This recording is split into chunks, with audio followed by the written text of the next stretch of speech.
Hello students. मैं आज आपके सामने एक नया कॉन्सेप्ट लेकर आया हूं जिस कॉन्सेप्ट का नाम है forfeiture of shares. First of all हमारे माइंड में ये आना चाहिए, सर ये फोरफीचर ऑफ शेयर्स पढ़ रहे हैं लेकिन फोरफीचर का मीन्स क्या है। फोरफीचर का मीन्स है बेटा कि जब शेयर्स को फोरफीट किया जाता है तो फोरफीट करते टाइम यदि कोई शेयर होल्डर कॉल मनी पे ना कर पाए, यदि कोई शेयर होल्डर कॉल मनी पे ना कर पाए तो उस कंडीशन में उसके शेयर्स को क्या कर लिया जाता है बेटा, फोरफीट कर लिया जाता है। जैसा कि मैंने यहां लिखा है फोरफीचर ऑफ शेयर्स में शेयर्स का फोरफीट कर लेना जब कोई शेयर होल्डर कॉल मनी देने में अनेबल हो या कॉल मनी पे ना कर पाए तो उस कंडीशन में उसे एक नोटिस दिया जाता है। उस कंडीशन में उसे क्या दिया जाता है बेटा, नोटिस। कितने दिन का नोटिस दिया जाता है बेटा, 14 डेज का नोटिस दिया जाता है शेयर होल्डर को कि आप अपना पेमेंट 14 डेज के अंदर कर दीजिए, अदरवाइज आपके शेयर्स को फोरफीट कर लिया जाएगा। यदि फिर भी शेयर होल्डर नोटिस पीरियड में कोई भी रिप्लाई नहीं करता कंपनी को तो उस कंडीशन में आफ्टर 14 डेज उसके शेयर्स को फोरफीट कर लिया जाता है। लेकिन फोरफीट करते टाइम एक चीज और माइंड में होनी चाहिए कि जितना अमाउंट शेयर होल्डर ने पे कर दिया कंपनी को वो अमाउंट भी फोरफीट हो जाता है और उसके शेयर्स पे से उसके सारे राइट्स ले लिए जाते हैं, मीन शेयर्स को भी फोरफीट कर लिया जाता है। बेटा फोरफीचर ऑफ शेयर्स में टू टाइप्स होते हैं हमारे कि हम दो तरह से शेयर्स का फोरफीचर कर सकते हैं। एक तो बेटा होता है एट पार और सेकंड होता है बेटा एट प्रीमियम। मैंने दो चीजें लिखी, एट पार और एट प्रीमियम। यदि हम दोनों में बात करते हैं बेटा तो एट पार और एट प्रीमियम में क्या क्या जनरल एंट्रीज पोस्ट होंगी वो हम डिस्कस कर लेते हैं बेटा आज के सेशन में।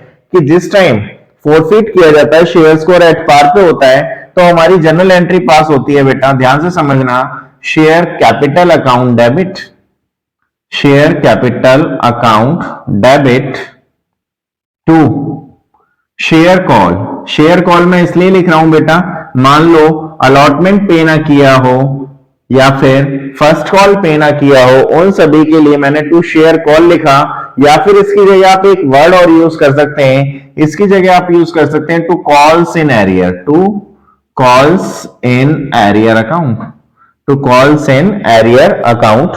और टू शेयर फोरफीट मींस जो अमाउंट हम दे चुके हैं वो फोरफीट कर लिया जाएगा, to share forfeiture account. Clear है बेटा, टू शेयर फोरफीचर अकाउंट। मैं यहां कौन सा अमाउंट लिखता हूं बेटा, शेयर कैपिटल में, शेयर कैपिटल में लिखा जाएगा कॉल्ड अप वैल्यू, जो भी हमारा कॉल्ड अप है ना बेटा, जितना हमारा मंगाया जा चुका है वो लिखा जाएगा। कॉल्स इन एरियर में लिखा जाएगा बेटा जो हमने पे नहीं किया, नॉट पेड, जो हमने पे नहीं किया वो लिखा जाएगा। और फोरफीचर में लिखा जाएगा जो अमाउंट हम पे कर चुके हैं। याद रहेगा बेटा तीन चीजें। शेयर कैपिटल में कॉल्ड अप वैल्यू लिखी जाएगी हमारी, जितने शेयर्स को हम फोरफीट कर रहे हैं उससे मल्टीप्लाई करके कॉल्ड अप वैल्यू को लिखा जाएगा। कॉल्स इन एरियर में मींस जो अमाउंट अभी तक हमने पे नहीं किया वो लिखा जाएगा और शेयर फोरफीचर में वो अमाउंट लिखा जाएगा जो हम पे कर चुके हैं। क्लियर है यहां तक। यदि हम एट प्रीमियम की बात करते हैं तो बेटा इसमें दो चीजें पढ़ते हैं हम, कौन कौन सी, हम इसमें पढ़ते हैं प्रीमियम रिसिप्ट और सेकंड पढ़ते हैं इसमें प्रीमियम नॉट रिसीव्ड। क्या पढ़ते हैं बेटा, एक तो पढ़ते हैं या तो हमने प्रीमियम रिसीव करने के बाद शेयर्स को फोरफीट किया, दो कंडीशन होती है बेटा, या तो प्रीमियम रिसीव हो चुका है जब शेयर्स को फोरफीट किया जा रहा है और एक जब प्रीमियम रिसीव नहीं हुआ है जब शेयर्स को फोरफीट किया जा रहा है। तो उस कंडीशन में एक छोटी सी बात याद रखनी है। देखिए क्या जनरल एंट्री पास होगी, मैं दोनों को एक साथ कंबाइन करके बताऊंगा बेटा। देखिए क्या एंट्री पास होगी, मैंने यहां लिखा शेयर कैपिटल अकाउंट डेबिट, ये लिखते हैं शेयर कैपिटल अकाउंट डेबिट, जैसा कि अभी एट पार में लिखा था। और यहां लिखता हूं बेटा शेयर कैपिटल के बाद to calls in arrear means जो चीजें हमने पे नहीं की, to calls in arrear account. और यहां मैंने लिखा to share forfeiture account, to share forfeiture account. Clear है बेटा यहां तक तो कोई प्रॉब्लम ही नहीं है। टू शेयर फोरफीचर ऐसा ही तो मैंने एट पार में किया था वैसे ही मैंने यहां कर दिया, कोई चेंजेस नहीं। अब बात आती है सर प्रीमियम रिसीव्ड और नॉट रिसीव्ड। बेटा याद रखना जब प्रीमियम रिसीव्ड कर चुके हैं तो क्या जनरल एंट्री पास होगी और जब प्रीमियम रिसीव्ड नहीं किया है तो क्या जनरल। जब प्रीमियम रिसीव्ड कर लेंगे तो बेटा एसपीआर को डेबिट कर दोगे, याद रहेगा। मैंने बोला जब प्रीमियम रिसीव्ड हो चुका है तो उस कंडीशन में सिक्योरिटी प्रीमियम रिजर्व को डेबिट कर देना है आपको। मैंने यहां लिखा security premium reserve account debit, security premium reserves account debit, जब प्रीमियम रिसीव्ड हो चुका हो, क्योंकि खत्म भी तो करना है बेटा इफेक्ट उसका, और जब प्रीमियम रिसीव्ड ही ना हुआ हो तो बेटा सेम यही एंट्री पोस्ट कर दोगे, share capital to calls in arrear to share forfeiture account. Clear है, याद रहेगा बेटा, प्रीमियम या तो रिसीव्ड होगा या प्रीमियम रिसीव्ड नहीं होगा। प्रीमियम रिसीव्ड हुआ तो उस कंडीशन में एसपीआर डेबिट हो जाएगा, और जब प्रीमियम रिसीव्ड नहीं होगा तो हम एसपीआर को डेबिट नहीं करेंगे। यहां तक क्लियर है सभी स्टूडेंट्स को? हमने अभी तक क्या पढ़ा कि शेयर्स को फोरफिट करते हैं, जो शेयर होल्डर कॉल मनी पे नहीं कर पाता उसे 14 डेज का नोटिस दिया जाता है। यदि वो 14 डेज में भी रिप्लाई नहीं करता तो उसके बाद उसके शेयर्स को फोरफिट कर लिया जाता है, और जो अमाउंट उसने पे किया है वो भी फोरफिट हो जाता है। क्लियर है यहां तक? लेकिन एक बात ये ध्यान रखना बेटा, जो शेयर फोरफिचर का अमाउंट है, जो फोरफिटेड शेयर्स है हमारे, उनका जो अमाउंट होता है, जब तक शेयर्स को रीइश्यू नहीं किया जाता, जब तक हम किस में ऐड करते हैं बेटा, शेयर कैपिटल में। कॉल्ड अप शेयर कैपिटल के अंदर subscribed capital, called up share capital जो हमारी होती है उसके अंदर बैलेंस शीट में से ऐड करके दिखाया जाता है। क्लियर है? और फोरफिचर ऑफ शेयर्स में हमने दो चीजें पढ़ी, एट पार और एट प्रीमियम। एट प्रीमियम में हमने दो पढ़ी, रिसीव्ड और नॉट रिसीव्ड प्रीमियम अमाउंट। यदि प्रीमियम अमाउंट रिसीव्ड है देन एसपीआर डेबिट हो जाएगा। क्लियर है बेटा यहां तक? अब इसी के आगे हम क्या पढ़ेंगे बेटा, इसी के आगे हम पढ़ते हैं रीइश्यूज ऑफ शेयर्स। देखिए रीइश्यू ऑफ शेयर्स में क्या पढ़ना है बेटा हमें, पहले से रफ कर देता हूं मैं, इसे रफ कर रहा हूं बेटा पहले मैं, उसके बाद पढ़ते हैं रीइश्यू कितने टाइप से हो सकता है। देखिए फोरफिचर ऑफ शेयर्स तो हमने पढ़ लिया, अब हम पढ़ते हैं reissue. Reissue of forfeited shares, reissue of forfeited shares, मैं यहां वर्ड लिखता हूं, reissue of forfeited shares, reissue of forfeited shares. Reissue हम कर सकते हैं बेटा थ्री टाइप से। First is at par, second is at premium, third is at discount. मैंने तीनों लिख दिए बेटा कि हम एट पार पे भी कर सकते हैं, एट प्रीमियम पे भी कर सकते हैं, और एट डिस्काउंट पर भी हम फोरफिटेड शेयर्स को रीइश्यू कर सकते हैं। यदि एट पार की बात आती है तो बेटा क्या जनरल एंट्री पास होगी, इसमें सिंपल जनरल एंट्री पास होगी, bank account debit to share capital account, bank account debit to share capital account. Clear है, याद रहेगा? यदि एट पार का केस आता है तो हमारी एंट्री होती है bank account debit to share capital account. यदि हमारा केस आता है बेटा एट प्रीमियम का, तो एट प्रीमियम के केस में हमारी जनरल एंट्री क्या पोस्ट होगी देखते हैं। यदि एट प्रीमियम का केस आता है बेटा तो bank account debit to share capital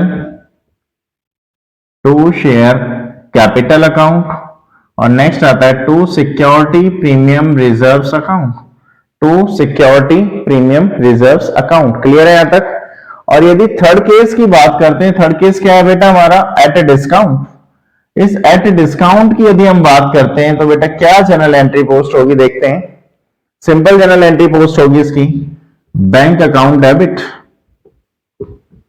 bank account debit share forfeiture account debit, share forfeiture account debit to share capital account.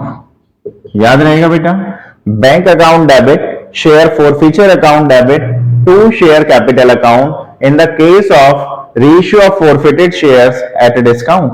जब हम फोरफिटेड शेयर्स को डिस्काउंट पे रीइश्यू करते हैं तो ये एंट्री पोस्ट होती है हमारी bank account debit share forfeiture account debit to share capital account. बेटा मैंने forfeiture of shares at par at premium की जनरल एंट्री कर ली, रीइश्यू की हमने at par at premium at discount की भी जनरल एंट्री कर ली। यहां तक आप स्क्रीनशॉट ले सकते हैं बेटा।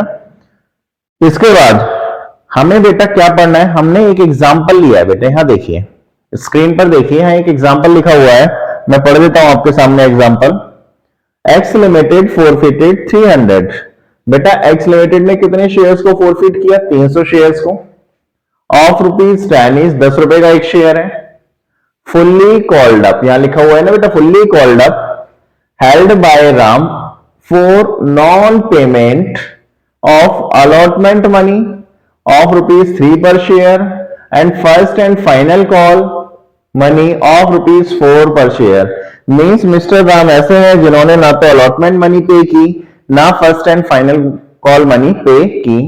अब इसमें देखते हैं, out of these 200 shares were reissued to Shyam for a total amount of rupees 2000। Total 2000 रुपए में हमने 250 शेयर्स को रीइश्यू कर दिया। Pass general entries for forfeiture and reissue. बेटा क्वेश्चन तो समझ आ गया होगा, क्वेश्चन क्लियर है। अब हमें इस एग्जांपल के थ्रू फॉरफीचर्स की भी एंट्री पढ़ लेनी है और रीइश्यू की भी एंट्री पढ़ लेनी है। आइए देखते हैं, और साथ में फॉरफीचर और रीइश्यू के साथ एक चीज और माइंड में ध्यान रखना, जब हम शेयर्स को रीइश्यू करते हैं, फॉरफिटेड शेयर्स को रीइश्यू करते हैं, तो उस कंडीशन में फॉरफीचर का अमाउंट कैपिटल रिजर्व में भी ट्रांसफर होता है। उसकी एंट्रीज एग्जांपल के थ्रू हम डिस्कस कर लेंगे। आइए देखते हैं बेटा एग्जांपल को, इसे मैं रफ करता हूं। एग्जांपल देखते हैं बेटा, एग्जांपल की फॉरफीचर और रीइश्यू की टोटल कितनी एंट्रीज होनी है? 3 एंट्रीज होनी है। देखिए वन बाय वन स्टार्ट करते हैं हम। नंबर फर्स्ट एंट्री देखिए, यहां पे फर्स्ट एंट्री हमें पता है, फर्स्ट एंट्री होती है शेयर फॉरफीट करने की। तो माइंड में सबसे पहले क्या क्लियर होना चाहिए और किस चीज की समरी बना लेनी है आपको? देखिए यहां पे लिखा हुआ है कितने शेयर्स? 300 शेयर्स। मैंने यहां लिखा 300 शेयर्स हैं। एक शेयर की कॉस्ट है 10 रुपए की, ठीक है। 300 शेयर, एक शेयर की कॉस्ट 10 रुपए की। राम एक शेयर होल्डर है जिसने अलॉटमेंट मनी 3 रुपए पे नहीं की। अलॉटमेंट 3 सॉरी, और साथ में फर्स्ट एंड फाइनल कॉल 4 रुपए पे नहीं की। ऐसे ही लिखा हुआ है। मीन्स जब अलॉटमेंट 3 रुपए, फर्स्ट एंड फाइनल 4 है, तो बैलेंस कितना रह गया बेटा? 3 रुपीज। ये किस चीज का? एप्लीकेशन का। तो बेटा मीन्स की एक शेयर होल्डर मिस्टर राम ऐसे हैं जिन्होंने अलॉटमेंट और फर्स्ट कॉल पे नहीं की, लेकिन एप्लीकेशन मनी पे कर दी। क्लियर है? ये समरी बन गई हमारी। अभी फिलहाल केवल शेयर्स को फॉरफीट करने से रिलेटेड एंट्रीज की समरी बनाइए। कितने रीइश्यू करें बाद में डिस्कस करते हैं, पहले हम शेयर्स को फॉरफीट कर लें। तो बेटा शेयर्स फॉरफीट करने की एंट्री कहां से स्टार्ट होती है? मैंने बताया था शेयर कैपिटल। तो यहां लिखिए शेयर कैपिटल अकाउंट डेबिट। यहां लिखिए शेयर कैपिटल अकाउंट डेबिट। क्या पे नहीं किया? आपने अभी पढ़ा था, अलॉटमेंट पे नहीं किया और फर्स्ट एंड फाइनल पे नहीं किया।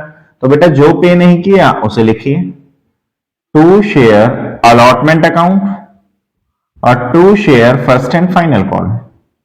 To share first and final call, ऐसे ही लिखा हुआ है, to share first and final call account. और उसके बाद लिखना है बेटा आपको to share forfeiture account. To share forfeiture account. Clear है यहां तक? कोई डाउट? एंट्री तो सिंपल है हमारी। और यहां पे बेटा लिखता है फुल्ली कॉल्ड अप। यहां लिखा भी जा रहा है, देखिए फुल्ली कॉल्ड अप मतलब 10 रुपए पूरे ही कॉल कर लिए गए। ये चीज तो क्लियर होगी, 10 रुपए पूरे कॉल कर लिए गए हैं। कितने शेयर्स फॉरफीट करने हैं बेटा? 300 शेयर्स फॉरफीट करने, जैसा मैंने यहां लिखा है। जब 300 शेयर्स फॉरफीट करने फुल्ली कॉल्ड अप है, तो 300 इंटू 10 तो कितना आ जाता है बेटा? 3000 रुपीज आ जाता है। यहां तक कोई डाउट बताइए? 300 शेयर्स पे 10 रुपीज से 3000 आ जाता है। क्लियर है? इसके बाद अलॉटमेंट मनी कितनी नहीं आई? यहाँ पे अलॉटमेंट मनी 3 रुपीज लिखी हुई है बेटा, यहां भी लिखा है allotment money 3 rupees and first and final call 4 rupees. तो 3 रुपए अलॉटमेंट 300 शेयर्स पे कितना आ गया बेटा? 900। मैंने यहां 900 लिख दिया। 300 शेयर्स पे 4 रुपए फर्स्ट एंड फाइनल कॉल कितना आ गया? 1200 लिख दिया बेटा। यहां तक क्लियर है? कितना अमाउंट पे कर दिया मैंने? एप्लीकेशन पे कर दिया। कितना? 900 पे कर दिया मैंने। मींस जो मैंने पे कर दिया वही तो फॉरफीट होता है बेटा। टोटल करके देखो 3000 आ गया। यहां तक क्लियर है? नेक्स्ट सेकंड एंट्री बेटा, जो मैंने शेयर्स फॉरफीट किए उन्हें क्या किया जा रहा है? रीइश्यू किया जा रहा है। कितने शेयर्स को? 250 शेयर्स को। ठीक है जी। एंट्री करता हूं बेटा मैं bank account debit. Bank account debit to share capital, यही एंट्री पास करता हूं बेटा। Bank account debit to shares capital account, क्योंकि मुझे नहीं पता मैंने एट पार पे रीइश्यू किए, एट डिस्काउंट पे किए, एट प्रीमियम पे किए। अभी हम कैलकुलेट कर लेंगे। हमें पता है हमें कितना अमाउंट मिल रहा है बेटा, यहां लिख रहा है ना, reissue to Shyam for a total payment of rupees 2000। 2000 रुपए रिसीव हुए रीइश्यू के टाइम। हमें कितने मिले? 2000 रुपए। तो 2000 रुपए से एंट्री कर दीजिए, बैंक में कितना रिसीव हो गया बेटा? 2000। यहां तक क्लियर? कितने शेयर रीइश्यू कर रहे हैं बेटा? यहां मैं लिखता हूं 250 शेयर्स को रीइश्यू किया जा रहा है। 2000 रुपए हमें मिल रहे हैं। मींस फुल्ली कॉल्ड अप है, कुछ नहीं बोला तो फुल्ली कॉल्ड अप। तो उस कंडीशन में 250 शेयर्स पे 10 रुपीज के हिसाब से कितना 2500 रुपए के जो रेशियो होने थे उसके बदले हमें कितना मिला 2000 रुपीज मिला। शेयर कैपिटल तो बेटा हमारा 2500 है, 2000 हमें रिसीव हो रहा है, तो 500 रुपए हमारे लिए क्या आ गया बेटा डिस्काउंट आ गया ना, जिसे किस नाम से लिख रहे थे हम शेयर फोरफीचर के नाम से। तो हमने रेशियो किस पे किए बेटा डिस्काउंट पे किए, तो मैंने यहां लिखा share forfeiture account debit, bank account debit, share forfeiture account debit to share capital account. Clear है यहां तक, कोई doubt? Next and last entry देखनी है हमें। लास्ट एंट्री हमारे लिए क्या होगी बेटा, इस शेयर फोरफीचर के अमाउंट को, जो शेयर फोरफीचर का अमाउंट है, कैपिटल रिजर्व में ट्रांसफर करना। देखिए थर्ड एंट्री मैं यहां करता हूं बेटा, यही कर लेते हैं थर्ड एंट्री। यहां मैंने लिखा share forfeiture account debit, share forfeiture account debit to capital reserve account, to capital reserve account. Clear है यहां तक? Share forfeiture account debit to capital reserve account. लेकिन इसके लिए एक वर्किंग नोट हमें बनाना है। देखिए क्या वर्किंग नोट होगा, हमने शेयर्स कितने बेटा फोरफीट किए, 300 शेयर्स तो किए थे फोरफीट, लेकिन रीइश्यू कितने किए 250, मींस डिफरेंस आ रहा है ना। तो एक वर्किंग नोट बनाते हैं, यहां लिखते हैं प्रॉफिट ऑन 300 शेयर्स। 300 शेयर्स पे कंपनी को कितना प्रॉफिट हुआ बेटा 900 रुपए का, 900 रुपीज का। तो हमने रेशियो कितना कर दिया 250, तो 250 शेयर्स पे कितना प्रॉफिट हो जाएगा कंपनी को 900 divided by 300 into 250। Clear, 900 divide by 300 into 250, तो बेटा ये आ जाता है हमारा 750। कितना आ गया बेटा ये हमारा 750। क्लियर है यहां तक? 250 शेयर्स पे हमें 750 रुपए का 750 का प्रॉफिट हो गया। अब हमारा लॉस कितना है बेटा, लॉस है हमारा 500 रुपीज का शेयर फोरफीचर के नाम से, 500 रुपीज डिस्काउंट पे किए ना, तो बेटा बैलेंस कितना बचा 250। ये किस में जाएगा transfer to capital reserve, transfer to capital reserve 250। Clear है बेटा? तो हम 250 रुपीज ट्रांसफर कर देंगे कैपिटल रिजर्व में। क्लियर है तक? मैंने यहां पे कैलकुलेट किया था प्रॉफिट ऑन 300 शेयर 900 था बेटा, 250 शेयर्स क्योंकि रेशियो हो रहे थे तो उसमें मैंने प्रॉफिट फाइंड आउट किया 750 आया।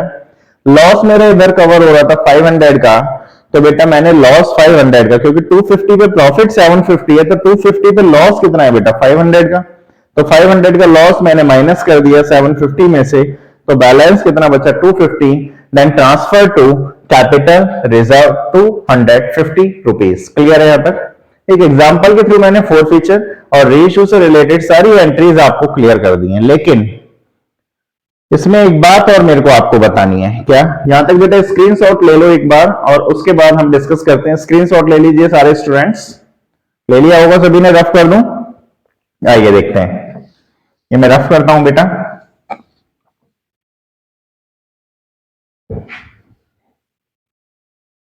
सारी मैं रफ कर दे रहा हूं बेटा एंट्रीज।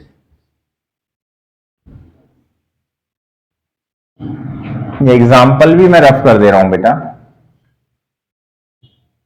ठीक है?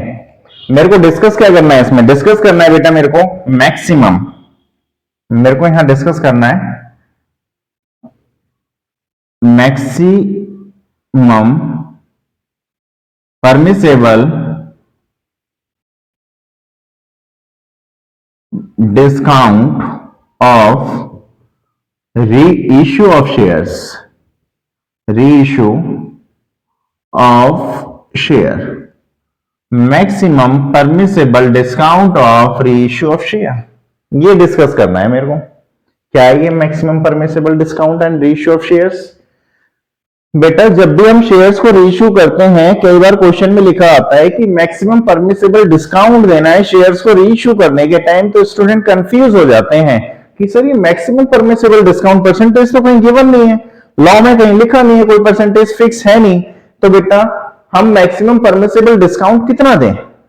ये क्वेश्चन हमारे सामने आता है, मैक्सिमम परमिसेबल डिस्काउंट कितना दें? तो आइए देखते हैं एक एग्जांपल के थ्रू। एक एग्जांपल लेते हैं छोटा सा, देखिए देखिए बेटा, देखिए हमने एक एग्जांपल के थ्रू डिस्कस करना है maximum permissible discount and ratio of shares के बारे में। देखिए एक एग्जांपल है, एक्स लिमिटेड इशूड 10,000 शेयर, यहां लिखा हुआ है बेटा x limited issued 10,000 share. X limited ने 10,000 शेयर इशू किए, जिसमें से एक शेयर की कॉस्ट है 10 रुपए। Table 3 on application, 4 on allotment and balance of first and final call. Out of total share 500 shares were forfeit. जितने शेयर है हमारे पास 10,000 शेयर हैं, 10,000 में से 500 शेयर्स को फॉरफिट किया जा रहा है। Calculate maximum permissible discount and minimum reissue price. ऐसे क्वेश्चन आता है बेटा बोर्ड में, maximum permissible discount and minimum reissue price at the time, यहां लिखा हुआ है at the time of reissue in each of the following cases. हमें एक तो मैक्सिमम परमिसिबल डिस्काउंट निकालना है और एक मिनिमम रीइश्यू प्राइस निकालना है at the time of reissue के time in each of the following cases. बेटा इसमें क्या याद रखना है, सबसे पहले इसमें याद रखना है कि हम कितना अमाउंट फॉरफिट कर रहे हैं पर शेयर के अकॉर्डिंग, कितना अमाउंट फॉरफिट कर रहे हैं पर शेयर के अकॉर्डिंग। जब इसका सॉल्यूशन करेंगे बेटा तो हमें दो चीजें याद रखनी है। एक तो याद रखना है फॉरफिटेड शेयर्स अमाउंट, कितना अमाउंट फॉरफिट कर रहे हैं पर शेयर, अमाउंट फॉरफिटेड ऑफ पर शेयर, अमाउंट फॉरफिटेड पर शेयर, कितना हम अमाउंट फॉरफिट कर रहे हैं शेयर्स के अकॉर्डिंग, वो देखना है हमें। इसके साथ साथ हमारा क्या निकलेगा बेटा, maximum permissible discount, maximum permissible discount पर शेयर ये निकलेगा।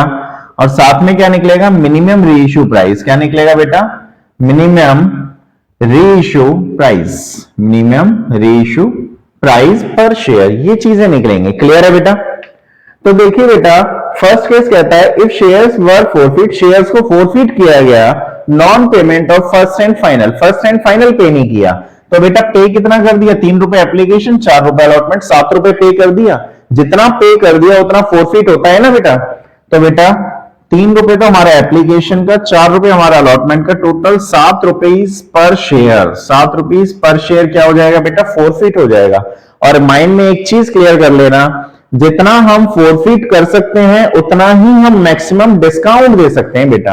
यानी कि मैक्सिमम परमिसिबल डिस्काउंट कितना दे सकते हैं बेटा, इसमें 7 rupees per share. Clear, maximum permissible discount कितना दे सकते हैं, 7 rupees per share. Second case देख लीजिए, if shares were forfeit non payment of allotment and first and final, ना तो हमने अलॉटमेंट पे किया ना हमने फर्स्ट एंड फाइनल पे किया, तो अलॉटमेंट कितना है बेटा, 4 रुपए, अलॉटमेंट कितना है 4 रुपए, और फर्स्ट एंड फाइनल बैलेंस होगा। लेकिन पे कितना कर दिया, हमें ये देखना हमने पे कितना कर दिया, 3 रुपए एप्लीकेशन पे कर दिया ना बेटा, 3 रुपए एप्लीकेशन जो पे किया, तो 3 रुपीज पर शेयर, ये हमारे लिए क्या हो जाएगा, फॉरफिटेड अमाउंट।